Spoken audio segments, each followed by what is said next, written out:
बेटाओ आज हम बात करने जा रहे हैं सोमरफील्ड एक्सटेंशन की।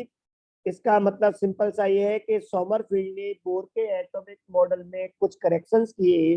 उस मॉडल को बोर के मॉडल को ही थोड़ा सा एक्सटेंड किया और कुछ बातें नई बताई। और एटम के स्ट्रक्चर के बारे में उन्होंने क्या क्या बातें बताई सोमरफील्ड ने, उन चीजों को आप ध्यान से समझे।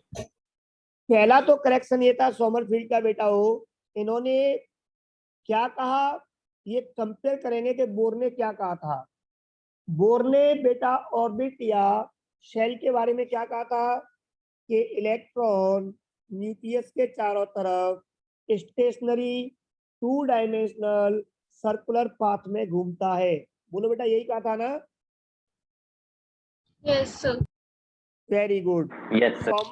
हाँ, सोमरफील्ड ने कहा था, इन्होंने क्या करेक्शन किया, electrons rotate around the nucleus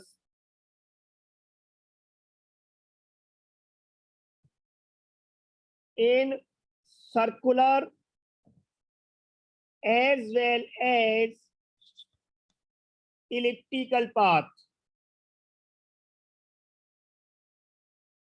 क्या करेक्शन किया, समझ में आ गया बेटा? यस। Very good. इन्होंने कहा कि इलेक्ट्रॉन केवल सर्कुलर पाथ में रोटेट नहीं करता है, सर्कुलर के साथ साथ इलिप्टिकल पाथ में भी रोटेट करते हैं। और इलिप्टिकल पाथ आप जानते हो कैसा होता है,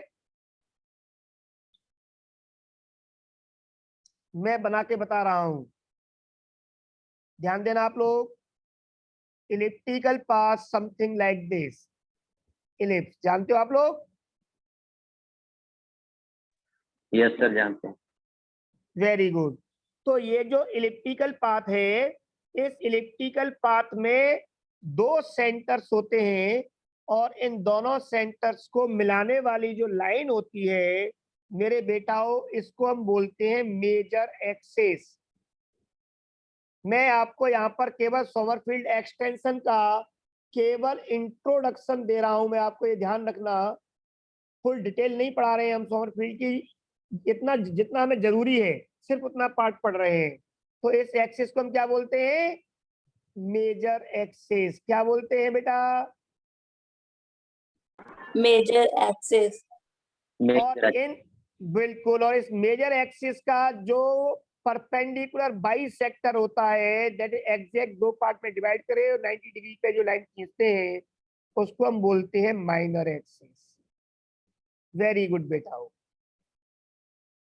अब यहाँ पर एक बात और समझने आप लोग, इस मेजर एक्सिस का मैं अगर आधा कर दूं और इस लेंथ को मैं ए बोल दूं और माइनर एक्सिस का हाफ कर दूं मैं यहाँ से और इसको मैं बी बोल दूं, तो मेरे बेटाओ ए बाई बी का जो रेशियो है वो मुझे इस नेचर के बारे में बहुत कुछ बता सकता है। कैसे, आप ध्यान देना। अगर ए बाई बी का रेशियो बेटाओ 1 हो गया, क्या हो गया? 1। तो ये दोनों सेंटर जो है आपके एक्स और वाई, ये कोसेंट्रिक हो जाएंगे, मतलब पूरा एक ही सेंटर बन जाएगा, एक जगह पर आ जाएंगे सिकुड़ के। और उस समय जो स्ट्रक्चर बनेगा, जो पाथ होगा वो हो जाएगा सर्कुलर। वेरी गुड बेटा, वो सर्कल बन जाएगा, वो सर्कुलर पाथ हो जाएगा। ओके बेटा जोई।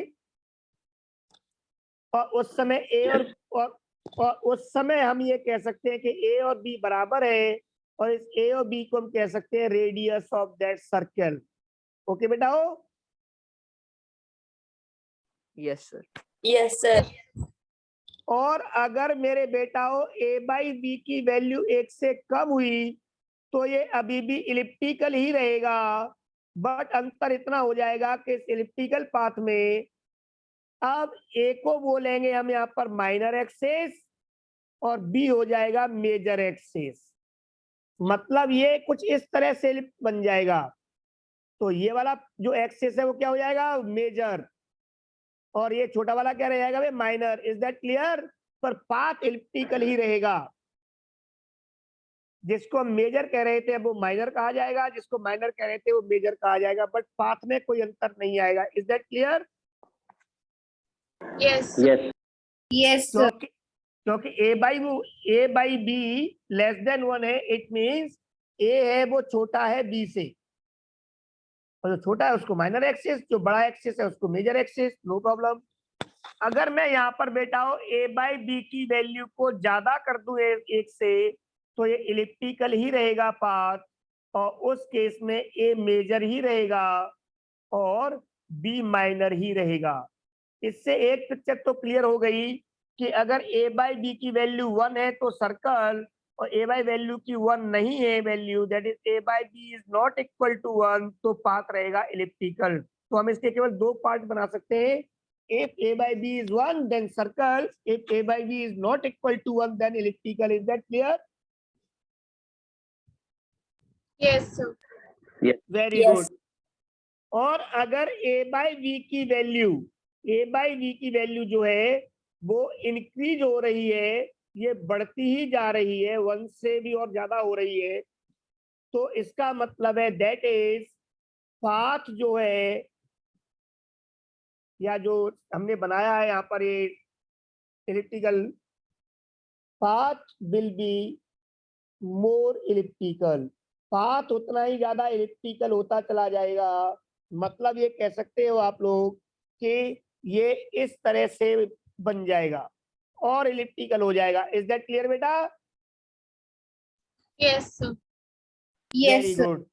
तो जैसे जैसे ए बाई बी की वैल्यू बढ़ेगी वैसे वैसे पाथ इलिप्टिकल होता जाएगा, और जैसे जैसे वैल्यू कम होती जाएगी ये सर्कल में कन्वर्ट हो जाएगा इस तरह से। Any problem? No, sir. No, sir. No. Very good. अब यहाँ पर सोमरफील्ड ने क्या कहा? सोमरफील्ड ने कहा कि जिसको अभी तक आप ऑर्बिट नंबर डिनोट करने के लिए एक हमने एक कोड लिया था, जिसको हमने कहा था एन, नाम दिया था प्रिंसिपल क्वांटम नंबर, जो बोर ने दिया था, वो ऑर्बिट नंबर बता रहा था। इन्होंने क्या बताया कि जो थर्ड ऑर्बिट में इलेक्ट्रॉन जो घूम रहे हैं वे सारे इलेक्ट्रॉन सर्कल में नहीं घूमेंगे, उसमें कुछ इलेक्ट्रॉन सर्कल में घूमेंगे, कुछ इलिप्टिकल पाथ में घूमेंगे, कुछ और ज्यादा इलिप्टिकल पाथ में घूमेंगे। हालांकि उन तीनों का ऑर्बिट थर्ड ही रहेगा, इसका मतलब थर्ड ऑर्बिट वाले सारे इलेक्ट्रॉन के पाथ भी अलग अलग होंगे। Is that clear? Yes, sir. मेरा कहने का मतलब इतना है यहाँ पर कि अगर ये मान लूं मैं कि ये आपका पूरा का पूरा जो बोर के अकॉर्डिंग थर्ड ऑर्बिट अगर ये है, पूरे के लिए बेटा कितना है orbit number? 3, principal quantum number. तो इसके अंदर इलेक्ट्रॉन के 3 पॉसिबल पाथ है, एक सर्कुलर है, एक इलिप्टिकल, एक और ज्यादा इलिप्टिकल। इन तीनों के लिए एन की वैल्यू 3 है। इलेक्ट्रॉन थर्ड ऑर्बिट में है बट 3 तरह से घूम रहे हैं। अगर इलेक्ट्रॉन सर्कल में घूम रहा है तो इसको मैं कैसे बताऊं? इलिप्टिकल वाले को कैसे बताऊं, मोर इलिप्टिकल को कैसे बताऊं? तो ये बताने के लिए सोमरफील्ड ने एक और कोड बनाया, और उस कोड को, उस क्वांटम नंबर को नाम दिया एजीमुथल क्वांटम नंबर। क्या नाम दिया? Very good. और ये जो अलग अलग ये जो आपके पाथ बने, हमने कहा था इस थर्ड ऑर्बिट या किसी भी ऑर्बिट को, ये मैंने एग्जांपल लिया है, फॉर एग्जांपल थर्ड ऑर्बिट, तो थर्ड ऑर्बिट के अंदर भी जो 3 अलग अलग ये पाथ बन रहे हैं, मतलब तीनों के अलग अलग एनर्जी होगी। हमने ऑर्बिट को ऑलरेडी हम एक नाम दे चुके थे, मेन एनर्जी लेवल, आप सबको याद होगा। हम इसको एक नाम दे चुके थे ऑर्बिट को, मेन एनर्जी लेवल। मतलब इस मेन एनर्जी लेवल के अंदर भी और अलग अलग एनर्जी लेवल है कि नहीं बेटा? Yes sir. Very good. तो यही बात सोमरफील्ड ने बताई। और क्या बताया सोमरफील्ड ने? मैं इस पार्ट को थोड़ा इरेज कर रहा हूं और इरेज करके यहाँ पे लिख रहा हूं, आप मेरे साथ साथ नोट करके चलना। सोमरफील्ड ने बताया कि ईच सेल इज सब डिवाइडेड इनटू सब सेल्स। ये जो सेल के अंदर जो अलग अलग पाथ बने, इनको उन्होंने नाम दिया ये सेल नंबर 3 है, फिर एक बार लिख देता हूँ, ये ऑर्बिट नंबर 3 है, बट इसके अंदर अब ये जो पाथ बन गए इनको नाम दिया उन्होंने सब सेल्स। क्या नाम दिया? सब shells. सब सेल है ये सब। सब सेल का मतलब सब एनर्जी लेवल, मतलब जो मेन एनर्जी लेवल था जिसको हमने ऑर्बिट कहा था, उसके अंदर भी अलग अलग एनर्जी के लेवल्स होते हैं। अब बताओ कोई प्रॉब्लम है किसी को?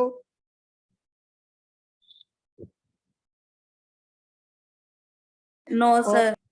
Very good. जिस तरह से ऑर्बिट को रिप्रेजेंट करने के लिए हमने एन का सहारा लिया प्रिंसिपल क्वांटम नंबर का, ऐसे ही इसको रिप्रेजेंट करने के लिए, या कह सकते हो आप लोग, sub shells are represented by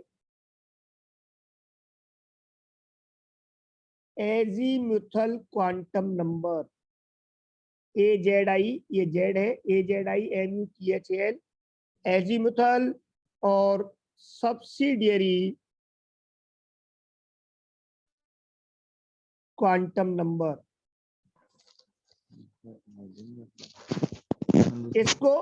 इसको सोमरफील्ड ने जो सिंबल दिया था वो के दिया था, लेकिन बाद में अब इसको मॉडिफाई कर दिया गया है, तो मैं आपको मॉडिफाइड सिंबल बता रहा हूं, वो सिंबल है एल। जिस तरह से ऑर्बिट नंबर को हम एन से रिप्रेजेंट करते हैं, वैसे ही एजीमुथल क्वांटम नंबर को हम एल से रिप्रेजेंट करते हैं। ओके बेटा? हो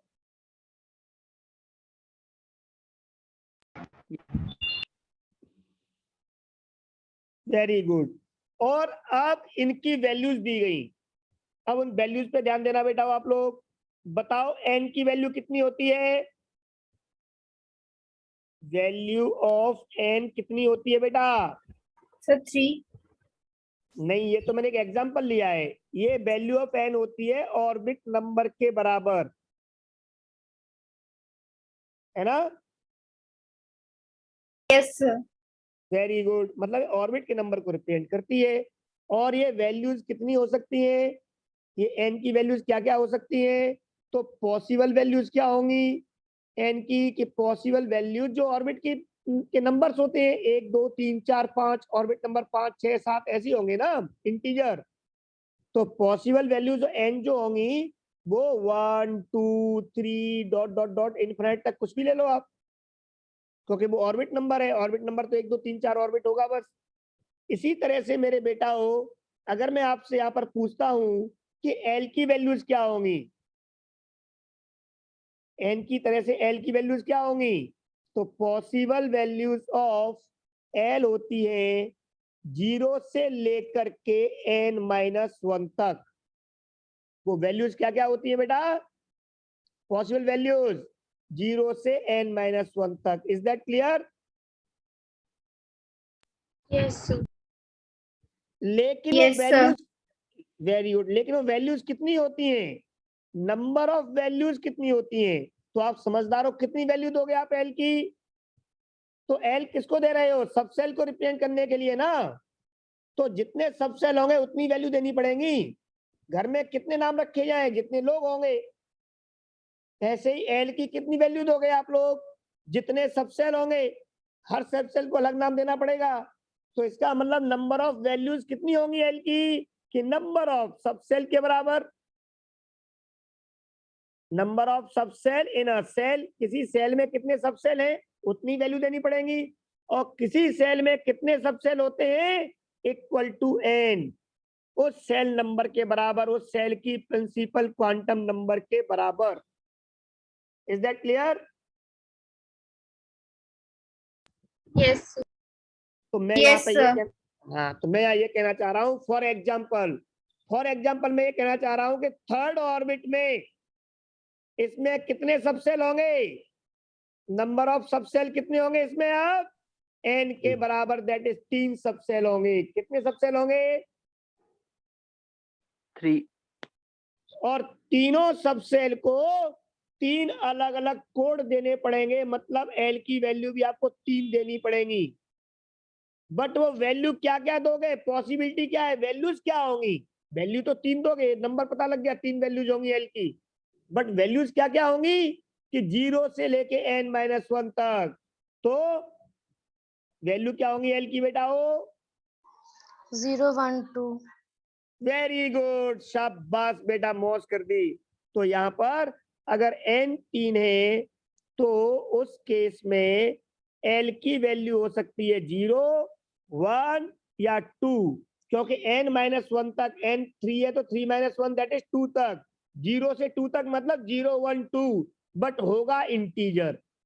0 से n-1 तक क्या इंटीजर्स लोगे आप, पॉइंट वाली वैल्यू नहीं कि 1.1 1.2 करना शुरू कर दो। ओके बेटाओ? Yes, sir.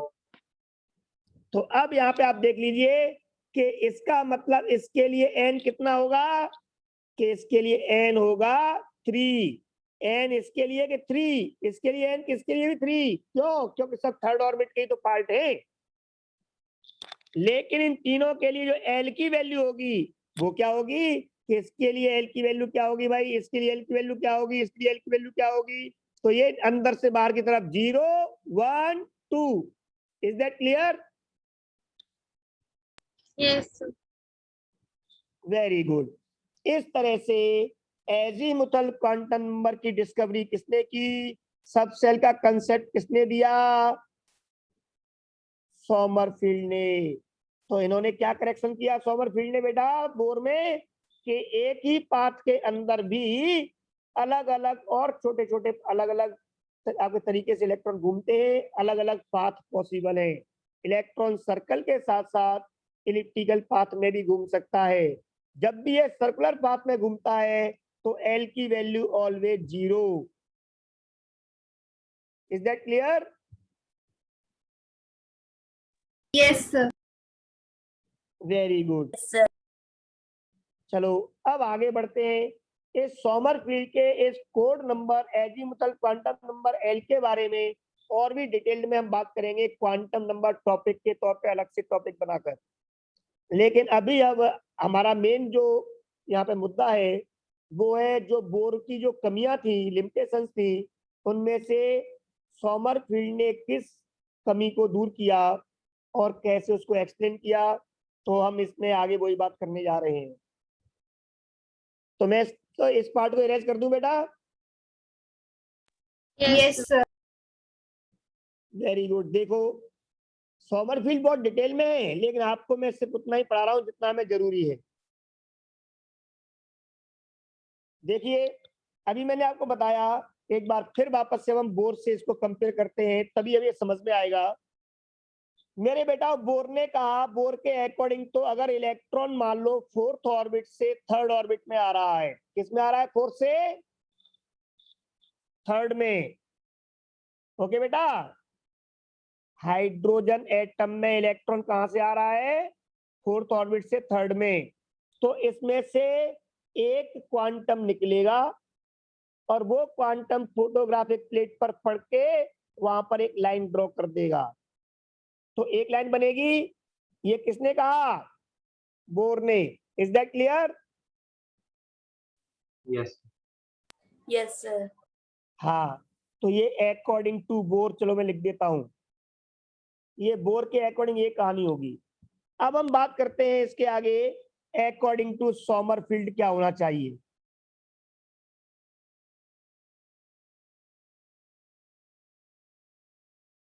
सोमरफील्ड ने ये कहा कि अगर इलेक्ट्रॉन फोर्थ ऑर्बिट से आ रहा है, अभी भी फोर्थ से आ रहा है, लेकिन थर्ड ऑर्बिट में आ रहा है, तो बोर ने कहा कि थर्ड ऑर्बिट फिक्स एक जगह नहीं है, उस थर्ड ऑर्बिट में 3 अलग अलग लेवल्स हैं।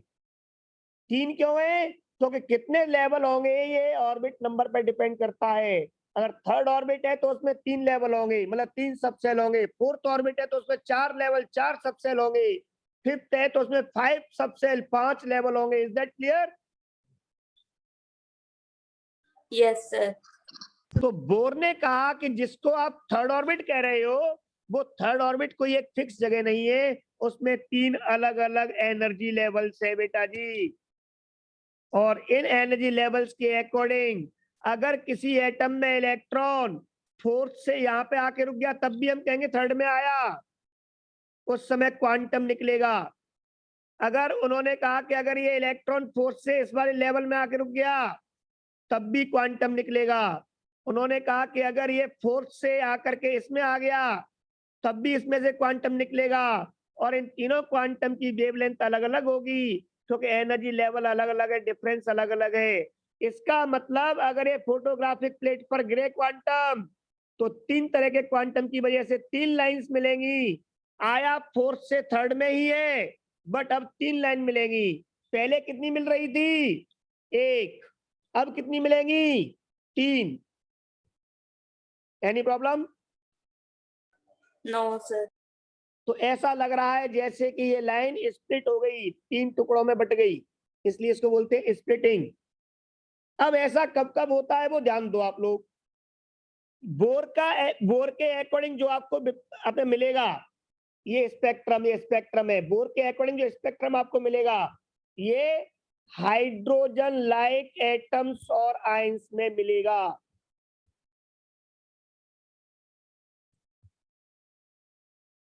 और नॉर्मल कंडीशंस में मिलेगा। ये वाला स्पेक्ट्रम कब मिलेगा बेटा आपको? ये स्पेक्ट्रम आपको 2 केस में मिलेगा। नंबर 1, हाइड्रोजन लाइक एटम्स और आयंस में भी मिलेगा ये, लेकिन in presence of magnetic field और इलेक्ट्रिक फील्ड। अगर आप बाहर से इलेक्ट्रिक या मैग्नेटिक फील्ड लगा दोगे तो हाइड्रोजन लाइक एटम्स और आयंस में भी अब एक की जगह पर 3 लाइंस मिलेंगी। अगर कहीं इलेक्ट्रॉन आपका आता ब्रैकेट सीरीज में, मतलब 4th ऑर्बिट में, तो वहां 4 लाइंस मिलती। Is that clear? क्योंकि वहां पर 4 सबसेल होते। बोलो बेटा, कोई प्रॉब्लम है? No, sir. No. और या ये मिलेगा for multi electron. Multi electron mean जिनमें इलेक्ट्रॉन एक से ज्यादा है। मल्टी इलेक्ट्रॉन एटम्स और आयंस। मल्टी इलेक्ट्रॉन एटम्स और आयंस में नॉर्मल कंडीशन में भी ऐसा स्पेक्ट्रम मिलेगा। हाइड्रोजन में इलेक्ट्रिक या मैग्नेटिक फील्ड में मिलेगा। मतलब जी मैन और स्टार्क इफेक्ट की यहाँ पे एक्सप्लेनेशन हो गई।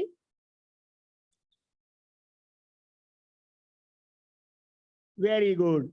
तो जो वो आका जो उन्होंने एक्सप्लेन नहीं कर पाए बोर कि जी मैन इफेक्ट क्यों होता है, स्टार्क क्यों होता है, या एक से अधिक इलेक्ट्रॉन वाले एटम्स और आयंस में जो लाइंस मिलती हैं वो हाइड्रोजन के मुकाबले ज्यादा क्यों मिलती हैं, हमें ऐसा दैट इज लाइंस का स्प्लिटिंग वाला ये प्रोसेस है वो क्यों होता है, इस चीज को सोमरफील्ड ने एक्सप्लेन कर दिया सब सेल को डिस्कवर करके। एनी प्रॉब्लम बेटा हो? No, sir. No, sir. Very good. तो सबसे इंपॉर्टेंट बातें हैं वो हमारी यही है कि हम इसको अच्छे से समझ के चलें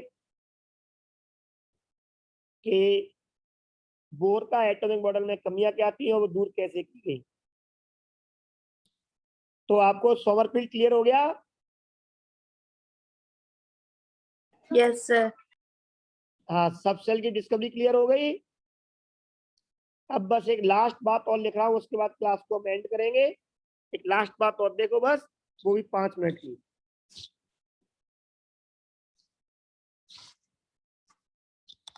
मेरे बेटाओ, जिस तरह से आप लोग जानते हो कि जो सेल होते हैं उनको नाम दिया गया था, K shell, L shell, M shell, N shell, नाम दिए थे इस तरह से। और इन सेल्स Yes. को रिप्रेजेंट, हाँ, इनको रिप्रेजेंट करने के लिए हमने प्रिंसिपल क्वांटम नंबर एन की वैल्यू लिखी थी 1 2 3 4 इस तरह से ऑर्बिट नंबर। तो हर सेल के अंदर फिर होते हैं इसी तरह से बेटा सब सेल। तो इन सब सेल के नाम क्या है अब ये भी सीख लो। इनके नाम क्या है सब सेल्स के? एक होता है एस सब सेल। क्या होता है? S sub. Very good. एक होता है पी सब सेल, एक होता है डी सब सेल, एक होता है एफ सब सेल। ये सब सेल जितने एलिमेंट अब तक डिस्कवर हुए उनमें ये 4 तरह के मिले हैं।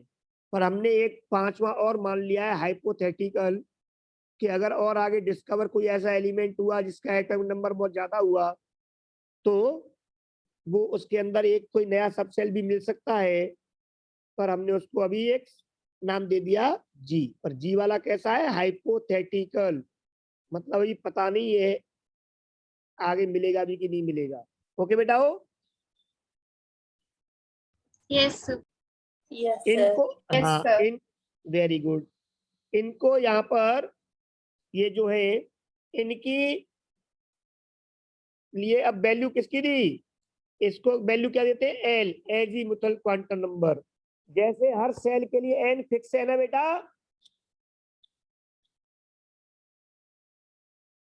ऐसे ही हर सब सेल के लिए भी एल फिक्स होता है। और वो क्या होता है? एस सब सेल के लिए एल की वैल्यू 0, पी के लिए 1, डी के लिए 2, एफ के लिए 3, जी के लिए 4। बात खत्म। इज दैट क्लियर बेटा? Yes, sir. तो इनके नाम और इनके azimuthal quantum number that is L की वैल्यूज फिक्स है, याद कर लोगे? Yes, sir. वेरी गुड बेटा। तो इसके आगे की डिटेल्स, इसके आगे की कहानियां इस एटॉमिक स्ट्रक्चर की बहुत इंटरेस्टिंग होने वाली है, वो हम इसके आगे पढ़ेंगे अगली क्लास में। तब तक के लिए बाय बाय, टेक केयर, खुदा हाफिज, सत श्री अकाल।